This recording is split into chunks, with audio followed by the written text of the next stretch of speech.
वुलेदर में रूसी सेना की तोपें बरस रही हैं और यह बता रहा है कि वॉर भड़केगी कि नहीं। MSTA-B हॉवित्जर से यूक्रेनी ठिकाने तबाह कर दिए रूस ने। रूस की आर्टिलरी ब्रिगेड ने जमकर बारूद बरसाया है और रूस के हमले में कई यूक्रेनी ठिकाने तबाह हो गए हैं। तस्वीरें आपके सामने, रूस का यूक्रेन पर एक बड़ा हमला।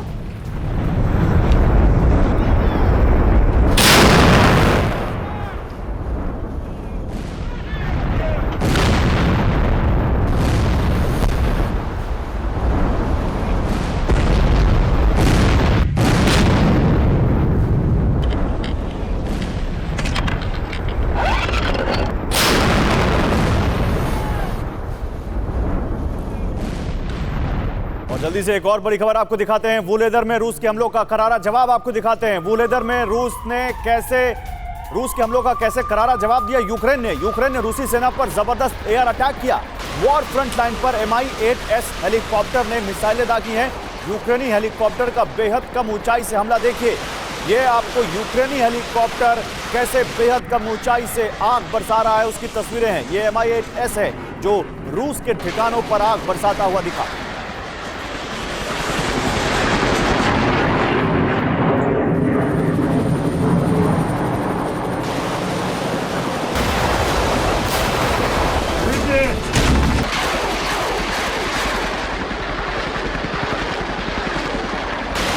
आपको एक और बड़ी खबर दिखाते हैं। यूक्रेन का रूसी कामोव 52 हेलीकॉप्टर पर बड़ा अटैक। कामोव 52 हेलीकॉप्टर रूस का एक बड़ा कॉम्बैट हेलीकॉप्टर है और इस पर यूक्रेन ने अटैक किया है। उड़ते हुए रशियन हेलीकॉप्टर पर मिसाइल से हमला किया है यूक्रेन ने हमले का वीडियो भी जारी किया है। मिसाइल हिट होते ही सीधे जमीन पर आ गया हेलीकॉप्टर। रूस का सबसे घातक कॉम्बैट हेलीकॉप्टर है कामोव 52। कामोव 52 एक ट्विन सीटर कॉम्बैट हेलीकॉप्टर है, twin seater twin engine. Kamov 50 का अपग्रेडेड वर्जन दुनिया के कई देशों में रूस ने इस हेलीकॉप्टर को दिया है। अलग अलग आर्मियों को अलग अलग देशों को बेचा हुआ है और ये कैसे यहां पर यूक्रेन के एक मिसाइल लगने के बाद नीचे आया, इन तस्वीरों में आप देख सकते हैं।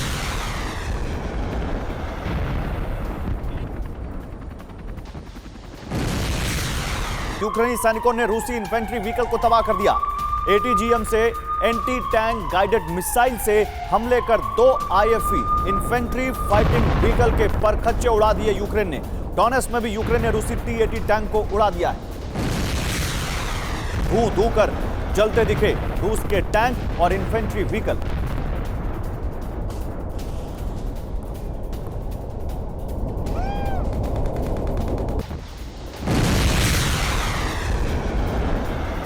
ओडेसा से खबर दिखाते हैं आपको। ओडेसा से जो इस वक्त की बड़ी खबर है वो आपके सामने रखे हैं। ओडेसा में रूसी पोस्ट पर यूक्रेन का हमला।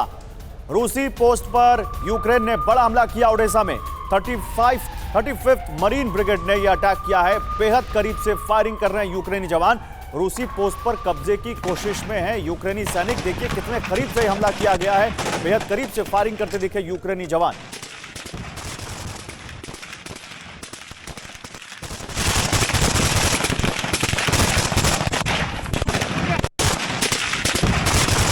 और अब आपको रूस का मल्टी लॉन्च रॉकेट सिस्टम से बड़ा अटैक दिखाते हैं। मल्टी लॉन्च MLRS, इस रॉकेट सिस्टम से रूस ने बड़ा अटैक किया। रूस ने BM-21 ग्रैड MLRS से यूक्रेन को दहला कर रख दिया। रूस के हमले में कई यूक्रेनी सैनिकों की मौत हो गई है। तस्वीरें आपके सामने BM-21 ग्रैड से कैसे हमला किया यहां पर रूस ने, और उसके बाद खबर यह आई कि कई यूक्रेनी सैनिक इस हमले में मारे गए।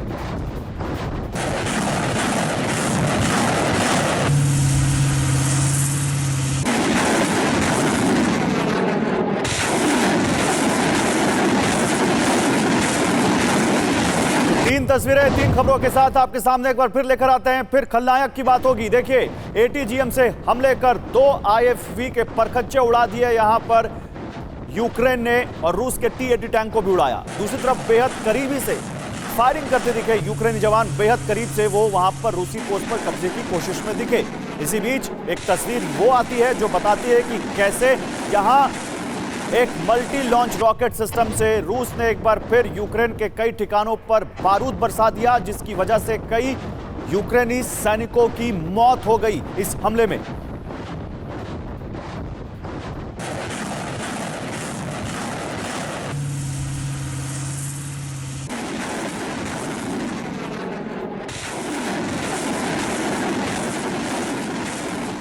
बाखमुत में रूस और यूक्रेन के बीच जबरदस्त जंग अभी भी चल रही है। बाखमुत लगातार वहां पर उस रसाकशी का गवाह बना हुआ है, जहां पर रूस और यूक्रेन एक दूसरे को इस शहर से निकालना चाहते हैं और इस पर कब्जा करना चाहते हैं। रूसी सैनिकों ने यूक्रेनी जवानों को घेर लिया, उसकी तस्वीरें देखिए। रूस को काउंटर करने की कोशिश करते दिखे जवान। खंडहर बनी इमारत में छिपे थे यूक्रेन के सैनिक, जहां पर रूस के सैनिक पहुंच गए। हमले में यूक्रेन के कई जवान घायल हो गए।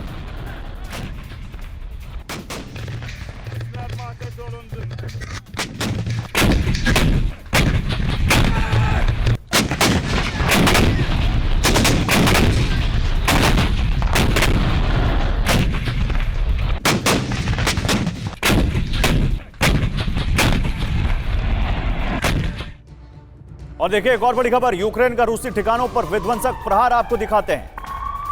विध्वंसक प्रहार यूक्रेन का रूसी ठिकानों पर। फ्रेंच हॉवित्जर से रूसी फ्रंट लाइन पर हमला किया गया है। यूक्रेन के हॉवित्जर से हमले में रूसी फ्रंट लाइन तबाह हो गई। फ्रेंच हॉवित्जर से रूसी फ्रंट लाइन पर हमला, देखिए कैसे यूक्रेन को हॉवित्जर से हमले में रूसी फ्रंट लाइन तबाह हो गया। ये आपके सामने ये यूक्रेन का रूसी ठिकानों पर विध्वंसक प्रहार। तो दुनिया भर से जो यूक्रेन को हथियार मिल रहे हैं वो कैसे वो इस्तेमाल कर रहा है उसका सबूत ये तस्वीरें। ये फ्रेंच हॉवित्जर है जो उसको मिला है और कैसे उसने इसको रूसी फ्रंट लाइन के खिलाफ इस्तेमाल किया वो आप देखिए। कैसे रूसी फ्रंट लाइन तबाह हो गई। ये अटैक रूस फ्रेंच हॉवित्जर का।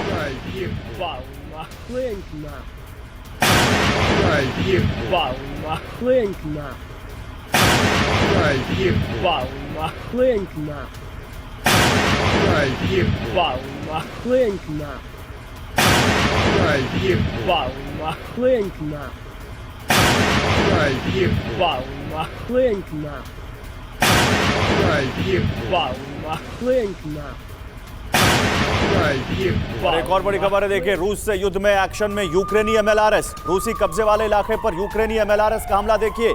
रूस से युद्ध में एक्शन में यूक्रेनी एमएलआरएस। यूक्रेन पर किस तरह से रूसी कब्जे वाले इलाके पर यूक्रेनी एमएलआरएस ने किस कदर हमला किया, ये तस्वीरें देखिए। रात के अंधेरे में रूस पर यूक्रेनी हमले का वीडियो आपके सामने।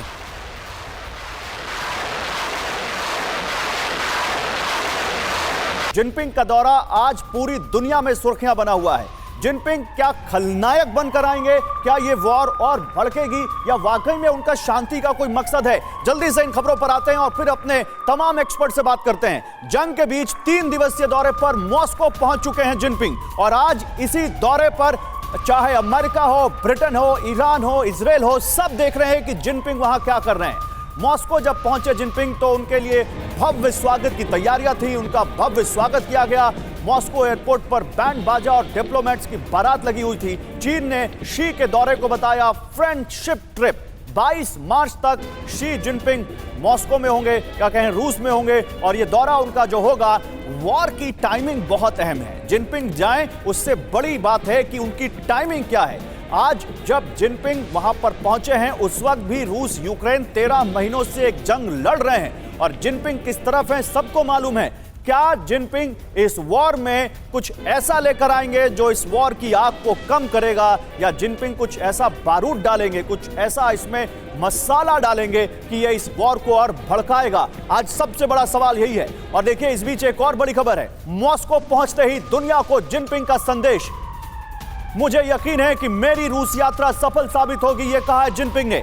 रूस चीन के संबंधों को नई गति मिलेगी, यह जिनपिंग कह रहे हैं। चीन रूस अच्छे पड़ोसी और विश्वसनीय साझेदार हैं, यह कहा जिनपिंग ने। वर्ल्ड ऑर्डर की रक्षा के लिए चीन रूस साथ काम करेंगे, यह लास्ट लाइन बहुत इंपॉर्टेंट है। वर्ल्ड ऑर्डर की रक्षा के लिए चीन रूस साथ काम करेंगे। तो जिनपिंग ने क्या इसी एक लाइन में बहुत बड़ा मैसेज दे दिया है? कौन सा वर्ल्ड ऑर्डर जिसकी रक्षा करने की बात कर रहे हैं जिनपिंग? मेरे साथ खास मेहमान हैं, तमाम ब्रेकिंग्स आपको दिखाएंगे। हम आपको ये बताते हैं कि एक एक खबर आज आपके सामने रखेंगे, एक एक आपके सामने जानकारी रखेंगे और इस दौरे को डिकोड करेंगे। अपने मेहमानों के पास जाएं उससे पहले एक खबर और दिखा देते हैं आपको जल्दी से। पुतिन ने जिनपिंग के पीस फॉर्मूले का स्वागत किया है। दोस्त एक फॉर्मूला लाया और दूसरे दोस्त ने दिल खोलकर उसका स्वागत किया। पुतिन ने यूक्रेन के जंग पर चीन के स्टैंड की तारीफ की। पीस टॉक में बीजिंग अहम रोल निभाएगा, ये कह रहे हैं पुतिन। सवाल यह है कि पुतिन को जो पीस टॉक फॉर्मूला पसंद आ रहा है, क्या बाइडेन और जेलेंस्की को भी पसंद आएगा? क्योंकि पीस टॉक तभी होगी जब सभी पक्ष उसमें शामिल होंगे। आइए जरा बिग वॉल पर बात करते हैं। खलनायक, ये वॉर और भड़केगी, क्या ये संकेत और मिल रहे हैं? क्या ये आग और ज्यादा भड़कने वाली है? बिग वॉल पर दिखाते हैं पहले खबर क्या है, फिर उसके बाद आपको पूरा मामला समझाते हैं। एक एक लाइन आज आप समझिएगा जो आपको हम टीवी 9 पर दिखाएंगे। जिनपिंग के मॉस्को दौरे से जुड़ी ऐसी कोई जानकारी, ऐसा कोई विश्लेषण आपको कहीं नहीं मिलेगा। खबर क्या है, मॉस्को दौरे पर जिनपिंग, प्लान क्या है, जंग में शांति दूत की भूमिका, मकसद क्या है, ग्लोबल लीडर बनना, और यही क्या असली मकसद है जिनपिंग का। कैसे? आगे बढ़ते रहिए, समझते रहिए, आपको एक एक चीज पता चल जाएगी। पुतिन के खिलाफ वारंट जारी होने के बाद जिनपिंग मॉस्को पहुंचे हैं। टाइमिंग, जिनपिंग पुतिन के साथ एकजुटता दिखाने की कोशिश करेंगे। शांति के लिए 12 पॉइंट का प्रस्ताव जो चीन लेकर आया था, जिसको नकार दिया गया, उस पर एक बार फिर दोनों के बीच चर्चा होगी। और जिनपिंग के दौरे से नेटो देशों के सामने एक शक्ति प्रदर्शन भी होगा कि दुनिया के दो बड़े देश, दो बड़ी मिलिट्री पावर इस वक्त वो खेमा जो अमेरिका के साथ है, उसके खिलाफ एकजुट हैं, और ये बहुत अहम है। आइए इसके अलावा और क्या जानकारी है जिनपिंग के इस दौरे से जुड़ी हुई, वो आपके सामने रखते हैं। खलनायक, क्या ये आग और भड़केगी? दौरे से पहले जिनपिंग का संदेश, मॉस्को से दोस्ती, सहयोग और शांति पर बात होगी। 70 वर्षों में दोनों के रिश्ते सबसे बेहतर दौर में हैं और चीन हमेशा से दुनिया में शांति का पक्षधर है। जब जिनपिंग वहां गए, उससे पहले उन्होंने वहां पर एक पब्लिकेशन से या एक मीडिया हाउस से बात करके एक लेटर लिखा, और उस लेटर में यह संदेश उन्होंने दिया है। तो क्या वो कह रहे हैं कि मॉस्को मेरा पहला सहयोगी है, पहले मैं मॉस्को से बात करूंगा, फिर दुनिया में किसी से बात करूंगा? प्रोफेसर मैक्सिम, रूस की धरती पर रहकर चीन जैसा एक देश जिसको लेकर दुनिया में तमाम तरह की परिभाषाएं गढ़ी जाती हैं, कोई उसको दोस्त मानता है और ज्यादातर लोग, खासकर उसके पड़ोसी, उसको विलन मानते हैं। ऐसे में आपको जिनपिंग के इस दौरे से, इस वॉर को लेकर क्या उम्मीदें हैं? मुझे लगता है कि हम लोगों के लिए चीन ये सबसे पहले पार्टनर है। तो दोस्त हो सकते हैं, लेकिन हमारे चीन से इंडिया ज़्यादा दोस्त है, और चीन चाइना ये तो ज़्यादा पार्टनर है।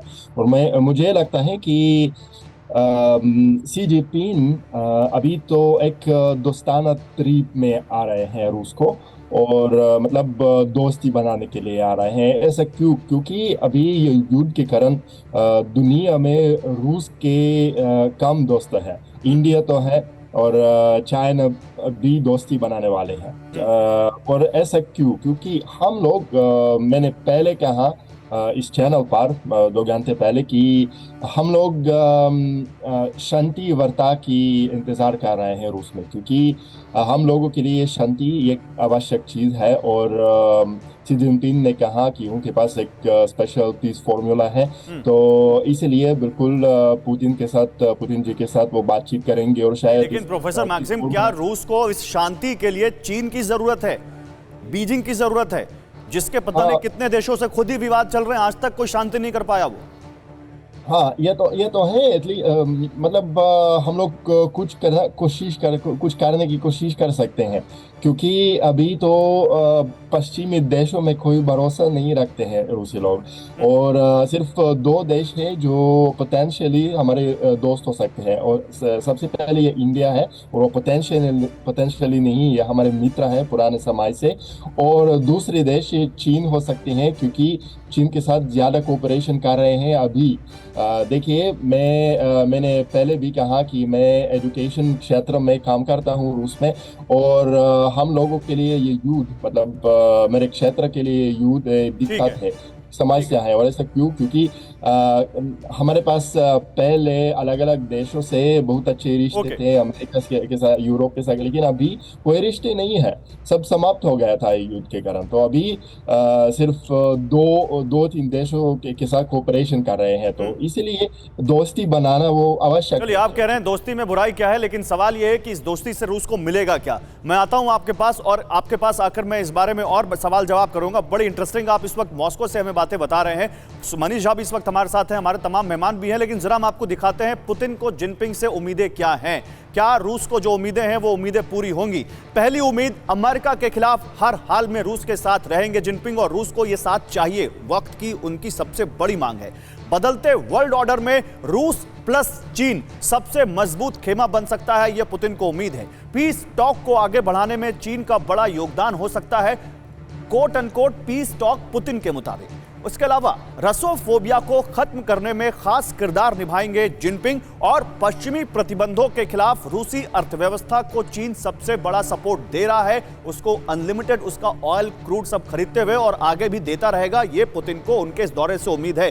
जल्दी से मनीष के पास जाऊंगा। मनीष हमारे साथ हैं। मनीष, प्रोफेसर मैक्सिम तो यहाँ पर बड़ी अच्छी हिंदी में समझा रहे हैं कि यहाँ रूस को चीन से क्या उम्मीदें हैं और क्या जिनपिंग की भूमिका हो सकती है, लेकिन आप भी तो मॉस्को से जल्दी से अभी आए हैं, जरा ये बताइए भारत का जो यहाँ पर एक कद था या अभी भी है और भारत से जो उम्मीदें रही इस वॉर के दौरान और प्रधानमंत्री ने जो कहा कि यहाँ पर ये शांति का काल है, ये वॉर का समय नहीं है, ऐसे में जिनपिंग वहां जाकर जो शांति की बात कर रहे हैं, किस पर ज्यादा भरोसा हो सकता है?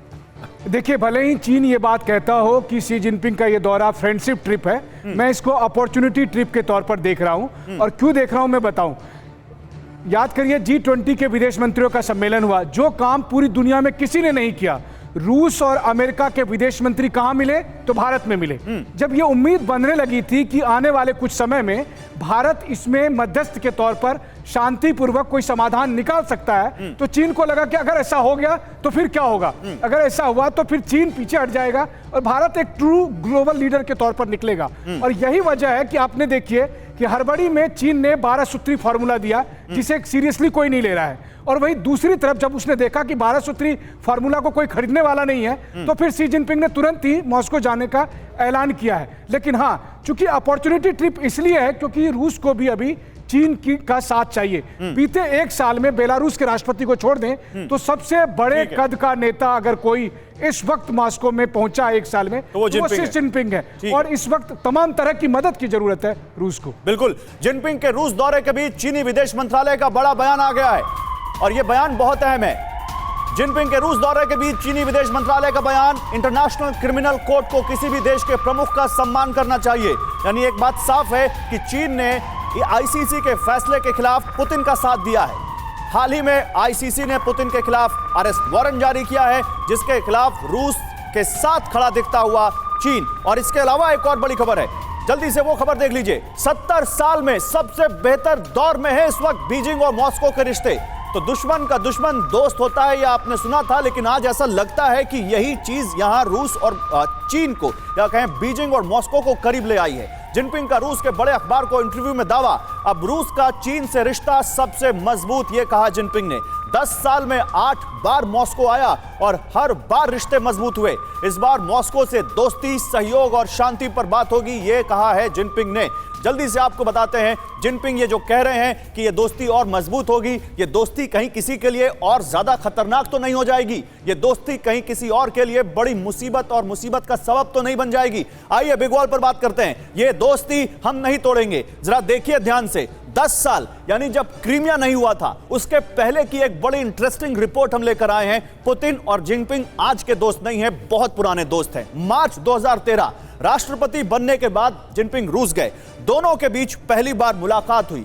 कई अहम समझौतों पर हस्ताक्षर होते हैं इन दोनों के बीच। सितंबर 2013 बाली में पुतिन के जन्मदिन पर मुलाकात होती है इन दोनों नेताओं की। जिनपिंग ने, जरा इसको क्लोज कीजिए पीसीआर, जिनपिंग ने पुतिन को केक गिफ्ट किया और उसके बाद पुतिन ने जिनपिंग के लिए खुद शैंपेन खोली। पुतिन ने जिनपिंग के लिए वहां खुद शैंपेन खोली थी। 2018 में ईस्टर्न इकोनॉमिक फोरम में मुलाकात होती है दोनों की। दोनों ने साथ में मिलकर खाना पकाया। अब देखिए, जैसे दो पुराने दोस्त मिलते हैं तो क्या करते हैं, साथ में खाना तक पकाया जा रहा है। दोनों ब्लू रंग के एप्रन में नजर आए थे। ये दोस्ती बहुत पुरानी है। 2019 मॉस्को दौरे पर गए जिनपिंग, साथ में चिड़ियाघर घूमने गए। जिनपिंग ने पुतिन को बेस्ट फ्रेंड कहा। इसके बाद भी यहां पर आपको शक है कि क्या पुतिन और जिनपिंग में दोस्ती का कुछ भी यहां पर शक व शुबा है, तो उसको दूर कर लीजिए। आइए जल्दी से आपको और इस बारे में जानकारी देते हैं। एक जैसे ही पुतिन और जिनपिंग कैसे हैं, जरा चलते हैं ऊपर अपर स्टूडियो में और इस बारे में आपको जानकारी देते हैं कि आखिर पुतिन और जिनपिंग की ये दोस्ती अगर पुरानी है, नई नहीं है, तो क्या इसमें कुछ नए समीकरण बन रहे हैं? क्या ये दोस्ती कुछ यहाँ कहें वार्निंग लेकर आ रही है नेटो के लिए, अमेरिका के लिए, वेस्ट के लिए, या नहीं? ये देखिए आपके सामने क्रेमलिन है। ये आपके सामने हमने क्रेमलिन का एक यहाँ पर एक ग्राफिक के जरिए क्रेमलिन दिखाने की कोशिश की है और यह बताने की कोशिश की है कि आज यहां पर जब पुतिन और जिनपिंग मिल रहे हैं तो कैसे यहां इन दोनों के बीच एक बहुत अहम मुद्दा डिस्कस हो रहा है। आप समझिए, क्या यहां पर आपके सामने सबसे बड़ा जो चैलेंज, सबसे बड़ी जो जानकारी है, पुतिन और जिनपिंग दोनों के पिता वर्ल्ड वॉर 2 में लड़े हैं। इसके अलावा इन दोनों की उम्र में महज 6 महीने का फर्क है। इन दोनों का बचपन मुश्किलों से भरा रहा है। बड़ी सिमिलैरिटीज हैं इनके बीच में। अपने देश को सबसे ताकतवर बनाने की चाहत इन दोनों की है। और यही से मैं दीपक वोरा जी आपके लिए सवाल लेकर आऊंगा। आप तो बहुत करीब रहे हैं इन दोनों देशों के, बहुत अच्छे से जानते हैं। कहते हैं चीन का माल चले तो चांद तक, नहीं चले तो रात तक। क्या जिनपिंग की दोस्ती को भी आप ऐसे ही आंकते हैं या आपको लगता है कि नहीं, टाइम प्रूवन दोस्ती है? आभारी हूँ जब भी आप मौका देते हैं आपके शानदार चैनल पर आने का। आपसे बहुत कुछ सीखता हूँ, आपके बाकी विशेषज्ञों से। आपने बिल्कुल सही कहा है, ये जैसे मुझसे पहले भी हमारे एक्सपर्ट बोले, ये मैरिज ऑफ इनकन्वीनियंस है। जब सोवियत संघ टूटा था सब 15 साल तक रूस पश्चिम की ओर देखता रहा कि टाइगर लोग मुझे नेटो में और EU में शामिल करो। उन्होंने उसके मुंह पे थूका। फिर उसने पूरब की ओर देखा, वहां देखा ढेर सारा पैसा है, चीन को टेक्नोलॉजी चाहिए थी, खास टेक्नोलॉजी। ये विवाद दोनों का हो गया। अब असली चीज इसको समझने की आवश्यकता है। ये जो अमेरिका की बुढ़न क्या नाम है उसका, बाइडेन साहब ने जब पिटाई हो रही थी अफगानिस्तान में, छोड़ के भागे 1.5 साल पहले, बोला कि हमारे असली दुश्मन इन दैट ऑर्डर रशिया और चाइना, उन पे फोकस करेंगे। यानी पहले रूस को तोड़ेंगे और उसके बाद चाइना को। इसीलिए अगर रूस गया, घुटने पे आ गया, नेक्स्ट इज चाइना। समुद्री तट में चाइना का कोई दोस्त नहीं है। जापान है, ताइवान है, ऑस्ट्रेलिया है, साउथ कोरिया। लोग इसको ताइवान से जोड़कर देख रहे हैं क्योंकि सब उसके दुश्मन है। बस एक दोस्त जो लैंड पे खड़ा है वो रूस। अगर वो झुक गया, चीन समझ लीजिए। नहीं, इसको मैं ताइवान तक लेकर जाना चाहूंगा। आपने समुद्री बात की, आप कहा कि समुद्र में कोई इसका दोस्त नहीं है, जनरल सुधाकर, लेकिन ताइवान चीन का सबसे बड़ा इस वक्त सपना कहिए या ताइवान इस वक्त चीन के सामने सबसे बड़ी चुनौती कहिए, क्योंकि सामने अमेरिका खड़ा है। क्या जिनपिंग ये मानते हैं या चीन ये मानता है कि अगर ताइवान के सपने को पूरा करना है तो वो अकेले नहीं पूरा कर पाएंगे, इसलिए उनको रूस चाहिए होगा और इसीलिए मुसीबत के वक्त वो रूस का साथ देने आए हैं ताकि कल जब उनको जरूरत पड़े तो रूस उनका साथ दे? और आपको लगता है कि ऐसा होगा? गौरव नमस्कार, बहुत बहुत धन्यवाद। आपने मेरे को आपके शो में इनवाइट किया। नमस्कार सर जी। मेरे को पैनलिस्ट को शुभकामनाएं, खास तौर पे जो मॉस्को से हमारे मेहमान जुड़े हैं उनको बधाई हो। जो सवाल आपने उठा है, आज के दिन में यूक्रेन रशिया की लड़ाई का केंद्र बिंदु यहीं पे है, ताइवान का लड़ाई। असलियत में यूक्रेन का जो लड़ाई है, यूक्रेन और रशिया के बीच में नहीं है। ये वेस्टर्न पावर्स है, ये तो सब एक एक्सोमेटिक स्टेटमेंट है। मैं एम्बेसडर दीपक वोरा साहब को मुबारकबाद देना चाहता हूं। बहुत कम समय में संक्षिप्त में उन्होंने जो बयान दिया है, इससे बेहतरीन कोई और कुछ कह नहीं सकता। मैं सिर्फ आज के दिन में ये कहना चाहता हूं कि ताइवान को केंद्र बिंदु बनाते हुए जिनपिंग अगर ये है रशिया में, ये लड़ाई को जितना ये खींच सकते हैं, बढ़ा सकते हैं, उतना ही उनका फायदा होगा। अगर वो जल्दी से जल्दी खत्म करने की कोशिश करेंगे, आप मान के चलिए ये लड़ाई 1000 किलोमीटर दूरी पर नहीं, उनके डोर स्टेप पे आके पहुंच जाएगी। ताइवान का लड़ाई ठीक है, परिवर्तन। चलिए आपने बड़ी बात कह दी। अब ताइवान के एंगल पे आगे बात करेंगे, लेकिन सर यहां पर एक बड़ी खबर दिखाना चाहता हूं। मैं आपसे आगे भी बात करूंगा।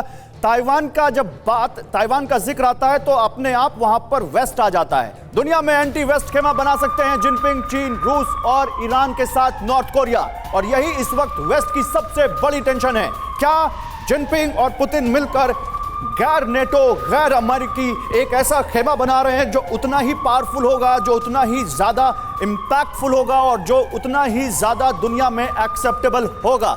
देखिए, 4 देश साथ आए तो नेटो की चिंता बढ़ेगी। जिनपिंग के मॉस्को दौरे से टेंशन में जो पश्चिमी देश हैं, और वो टेंशन कहीं ना कहीं लाजमी भी है। रूस यूक्रेन सीज फायर के खिलाफ अमेरिका सामने आ गया है, लेकिन यूक्रेन नहीं है। जल्दी से वो खबर दिखाएंगे आपको। पहले ये खबर देखिए, रूस यूक्रेन के सीज फायर के खिलाफ अमेरिका। यूएस सिक्योरिटी काउंसिल के प्रवक्ता का बयान सामने आया है। सीज फायर से जंग होगी, सीज फायर होगी तो जंग में पुतिन की जीत की ये पुष्टि समझिए। जिनपिंग पुतिन के पास जो फॉर्मूला है, उनके पीस फॉर्मूले को अमेरिका का समर्थन नहीं है। मैं जल्दी से प्रोफेसर संजय भारद्वाज को लाता हूं। इसी बीच यूक्रेन से जुड़ी एक बड़ी खबर है, वो भी दिखाएंगे आपको। लेकिन प्रोफेसर संजय भारद्वाज, जल्दी से, यूक्रेन ने एक बहुत चौंकाने वाला बयान दे दिया है जिनपिंग के दौरे को लेकर, वो आपके सामने लेकर आएंगे। लेकिन प्रोफेसर संजय भारद्वाज, जिनपिंग के दौरे को आप कैसे डिकोड कर रहे हैं? क्या ये जिनपिंग की अपनी कोई यहां पर अपना इंटरेस्ट है या वो वाकई अपने दोस्त की मदद करने आए? देखिए, दो बात। पहली बात तो इस पे जो सीज फायर के इशू पे निश्चित रूप से जो खेमा है बटा हुआ है, एक पीस कैंप है, एक जस्टिस कैंप है। सी जिनपिंग पीस कैंप की तरफ है कि जो अब तक कर दिया, जो जीत लिया वो आपका है और अब आप पीस सीज फायर कर दीजिए और डीएस्केलेट कर दीजिए। उसको ना बाइडेन एक्सेप्ट करेगा ना जेलेंस्की करेगा, क्योंकि वो जस्टिस की बात करते हैं कि रशियन फोर्सेस वहाँ से विड्रॉ हो। तो किसी तरीके का सीज फायर या पीस नेगोशिएशन इस लेवल पे नहीं हो सकता, पहली बात। दूसरी बात कि ये बात मान के चलिए कि ये जो 4 कंट्री आपने अभी बताया, जो अलाइनमेंट और रीअलाइनमेंट हो रहा है रशिया, चीन, ईरान और इन कंट्रीज़ के बीच में, देखिए ये बात मान के चलिए कि चीन जो है वो बहुत इंटेलिजेंटली प्ले अभी कर रहा है। चीन के सीधे सीधे इंटरेस्ट है, पहली बात कि जो अभी है जो यूनिपोलर वर्ल्ड है पॉलिटिकली, उसको ख़त्म करके बाइपोलर या मल्टीपोलर बनाया जाए। उसमें उसको साथ चाहिए रशिया का। और सबसे ज़्यादा जो फ़ायदा आज चीन से जो उठा रहा है आर्थिक रूप से, तो निश्चित चीन जो उठा रहा है वो रशिया से उठा रहा है। पहली बात कि जो इंपोर्ट करता है ऑयल का या एलपीजी का करता है, उस पर 30%। अमेरिका नहीं चाहता कि चीन के पीस फॉर्मूले को कोई यहां पर सीरियसली कंसीडर करे, लेकिन यूक्रेन चाहता है। जिनपिंग के रूस दौरे पर यूक्रेन का बड़ा बयान आ गया है। आपके सामने एक बड़ी खबर, जिनपिंग अभी पहुंचे ही है तभी यूक्रेन ने रिएक्ट कर दिया है। जिनपिंग के रूस दौरे पर हमारी नजर है, ये यूक्रेन कह रहा है। और इससे बड़ी खबर है, इससे बड़ी बात कही है यूक्रेन ने, जंग खत्म करने के लिए अपने प्रभाव का इस्तेमाल करें शी, ये कहा है यूक्रेन ने। यानी यूक्रेन ये चाहता है कि शी जिनपिंग एक यहां पर पीस फॉर्मूला लेकर आए और कहीं ना कहीं उसको भी शी जिनपिंग के इस दौरे से शांति की, सीज फायर की उम्मीद है। मैं दीपक बोरा जी आपके पास आऊं, उससे पहले मैं प्रोफेसर मैगजिम को इसमें शामिल करना चाहता हूं। प्रोफेसर मैगजिम, बहुत कम होता है जहां पर रूस और यूक्रेन कहीं किसी एक जगह सेम पेज पर दिखाई दें, और ऐसा लगता है कि जिनपिंग के इस दौरे पर दोनों सेम पेज पर हैं। क्या दोनों चाहते हैं कि वॉर खत्म हो, लेकिन उनको कोई यहां पर रीजन नहीं मिल पा रहा है, और ये शी जिनपिंग का दौरा ये सबसे बड़ा रीजन हो सकता है इसका? और मुझे लगता है कि सबसे पहले शांति वार्ता के लिए दोनों की तरफ से कंडीशंस आ रहे हैं, और ये कंडीशंस वो सब कॉन्ट्राडिक्टरी है। तो इसलिए कोई मीडिएटर बिना कोई फैसला लेना बहुत मुश्किल होगा। तो इसलिए हमारे कोई थर्ड पार्टी से इस्तेमाल कर रहे हैं ये शांति वार्ता करवाने के लिए। तो इसीलिए शी जिनपिंग आ रहे हैं, और इसीलिए पुतिन जी और लावरोव जी हमारे फॉरेन मिनिस्टर हमेशा मैं दूसरा सवाल लेकर आता हूं। आपको लगता है कि क्या वाकई शी जिनपिंग अमेरिका के इतने कड़े विरोध के बावजूद यूक्रेन और रूस में शांति करा पाएंगे या सीज फायर भी करा पाएंगे? लेकिन देखिए, मैं बोल रहा हूं कि कोई गारंटी नहीं है इस करने के लिए। तो मैंने कहा पहले कि हम लोग कुछ करने की कोशिश कर रहे हैं, लेकिन कोई गारंटी नहीं है, कोई जवाब नहीं दे सकते हैं। और मैं तो एक्सप्लेन करने की कोशिश कर रहा हूं कि सबसे पहले शांति वार्ता की इंतजार कर रहे हैं, और शांति वार्ता करवाने के लिए तो दोनों तरीके से कंडीशंस है। तो इसलिए हमारे एक थर्ड पार्टी से इस्तेमाल कर रहे हैं। आप कह रहे हैं कि मतलब कोई गारंटी नहीं है, लेकिन शांति वार्ता हो जाती है तो ये बहुत अच्छी चीज है, आप यही कह रहे हैं? जी जी जी बिल्कुल। लेकिन जिनपिंग के मॉस्को दौरे के बीच अमेरिका से एक बड़ी खबर। क्या खबर है? अमेरिका ने रूस और चीन पर बहुत बड़ा आरोप लगा दिया। अमेरिकी सैटेलाइट उड़ाने के लिए स्पेस वेपन बना रहे हैं चीन और रूस। यानी चीन और रूस की इस मुलाकात में अमेरिका ने ढूंढ ही लिया अपना मतलब, और कहीं ना कहीं वो रूस और चीनी दोनों को कटघरे में खड़ा कर रहा है। दीपक जी, आप अपनी बात प्लीज पूरी कीजिए। इस एलिगेशन को शामिल करते हुए, क्या वाकई अमेरिका रूस और चीन को कटघरे में खड़ा करके दुनिया को यह बताना चाहता है कि नहीं, इनका शांति फॉर्मूला एक्सेप्टेड नहीं होगा, बजाय यूक्रेन कहता रहे? कहने का मतलब यह है कि पिंग पोंग साहब, जो भी उनका नाम है, वो गए हैं रूस में, इसलिए नहीं कि यूक्रेन में शांति चाहते हैं, लेकिन इसलिए कि अमेरिका के सैटेलाइट को गिराना चाहते हैं। यूक्रेन साइड शो है सर, सर्कस कहीं और चल रही है, और ये यूक्रेन का नाम ऐसे ला रहे हैं जैसे पिंग पोंग अपनी फायर ब्रिगेड लेके आया है, कुछ नहीं कर पाएगा। Nobody wants peace. मेरे पीछे जो 4 आपने तस्वीरें बना रखी हैं, ज़ेलेंस्की की फोटो देखे ऐसे लगता है उनके परिवार में किसी का देहांत हो गया, बड़े उदास हैं। बुड्ढन साहब को देखिए, वो तो लगता है रोने वाले हैं। पुतिन बड़े सीरियस हैं, मुस्कान केवल पिंग पोंग के चेहरे पर है। ये आपको सच। तो आप कह रहे हैं कि विनर केवल यहां पर जिनपिंग ही होंगे, जिनको आप अपनी भाषा में पिंग पोंग कह रहे हैं। लेकिन मनीष, मैं ये सवाल पूछना चाहता हूं, जिनपिंग का ये दौरा, क्या जिनपिंग का भी इसमें इंटरेस्ट हम नजरअंदाज कर रहे हैं? क्यों चाहेंगे वो शांति? जिनपिंग को क्या फायदा है? जिनपिंग तो चाहते हैं ना कि कोई ऐसा खेमा बन जाए जो उनके जानी दुश्मन अमेरिका के बरक्स आकर खड़ा हो। क्यों हम उनको शांति दूत माने? बिल्कुल सही बात है, और इसीलिए तो मैं कहता हूं कि सबसे जो मुफीद होगा यहां पर, वो हिंदी की कहावत है कि मुंह में राम बगल में छुरी। तो ये शांति दूत का चोला बनकर वो आए हैं, लेकिन उनकी नीयत कुछ और है, और जब नीयत आपकी ठीक ना हो तो परिणाम कैसे ठीक होंगे? लेकिन आप देखिए, आज की तारीख में अगर रूस और चीन, रूस और भारत को देखें तो रूस और भारत के बीच जिस तरह संबंधों में एक सहजता है, एक सरलता है, आपस में भरोसा है, क्या रूस का भी कोई व्यक्ति ये कह सकता है कि अभी भी मुश्किल की घड़ी में भी कि वो चीन पर भरोसा कर सकता है? मैंने खुद वहां सैकड़ों लोगों से पूछा है चीन के बारे में, उनका कहना था ऑप्शंस क्या है। तो ये मजबूरी का गठबंधन है, ये अपॉर्चुनिटी का गठबंधन है, यहां कहीं पर भी कोई नेचुरल अलायंस नहीं है। किम जोंग उन ने सबसे बड़ी धमकी दे दी है। आपके सामने एक और बड़ी खबर, किम ने न्यूक्लियर अटैक की तैयारी का आदेश दे दिया है। यहां भी अमेरिका शामिल है।